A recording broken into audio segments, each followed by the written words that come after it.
సాధారణంగా దొంగలు ఏం చేస్తారు? దొంగిలించిన వస్తువును దాచుకోవడమే, అమ్ముకోవడమో చేస్తారు. కానీ కర్నూలు జిల్లాలో ఓ దొంగ మాత్రం బైకును ఎత్తుకెళ్లి రోడ్లపై వదిలేస్తాడు. ఆ వెరైటీ దొంగ గురించి మీరు తెలుసుకోవాలనుకుంటున్నారా? అయితే ఈ స్టోరీ చూసేయండి. కర్నూలు జిల్లా ఆత్మకూరు పోలీసులు ఓ అంతర్రాష్ట్ర దొంగను పట్టుకున్నారు. పట్టణంలోని వైన్ షాప్ వద్ద అనుమానాస్పదంగా సంచరిస్తున్న జంబు లింగస్వామిని అదుపులోకి తీసుకున్న పోలీసులు అతడి నుంచి 4 ద్విచక్ర వాహనాలు స్వాధీనం చేసుకున్నారు. తీరా అతగాణ్ణి విచారిస్తే గమ్మత్తైన విషయాలు వెలుగులోకి వచ్చాయి. నచ్చిన బైక్ను ఎత్తుకెళ్లే అలవాటున్న లింగుస్వామి వాటిని ఎవరికీ అమ్మేవాడు కాదు. మరేం చేశాడంటే తన వద్దే ఉంచుకుని చక్కర్లు కొట్టేవాడు.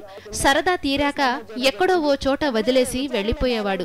ఇలా అనేక మార్లు బైక్లు ఎత్తుకెళ్లి ఎక్కడ పడితే అక్కడ వదిలేసినట్టు విచారణలో వెల్లడించాడు. ఇతను తాగిన వెంటనే దొంగతనం చేయాలనిపిస్తుంది. తాగిన మత్తులో వైన్ షాప్స్ దగ్గర, కళ్ళు కాంపౌండ్ దగ్గర ఉన్న బైక్ని కొట్టేసేవాడు. అలాగే 3 తెలంగాణ రాష్ట్రానికి సంబంధించిన 3 బైకులు ఉన్నాయి. అండ్ ఒకటి మన పాములపాడు పోలీస్ స్టేషన్ దగ్గర ఒకటి కొట్టేసిన బైక్ ఉంది. ఆ 4 రికవరీ చేయడం జరిగింది. ఇతను తాగేసి బైక్ని తీసుకెళ్తాడు, మళ్ళీ ఎవరికి అమ్మడు. ఎంత దూరం వెళ్తే బైక్ అంత దూరం వెళ్తాడు. దారిలో ఎవరైనా పోలీసులు రికార్డు కోసం అడిగితే బైక్ పెట్టేసి వెళ్ళిపోతాడు, తర్వాత వచ్చి కనపడ్డు. అలాగా ఇతని ఎంబో అది.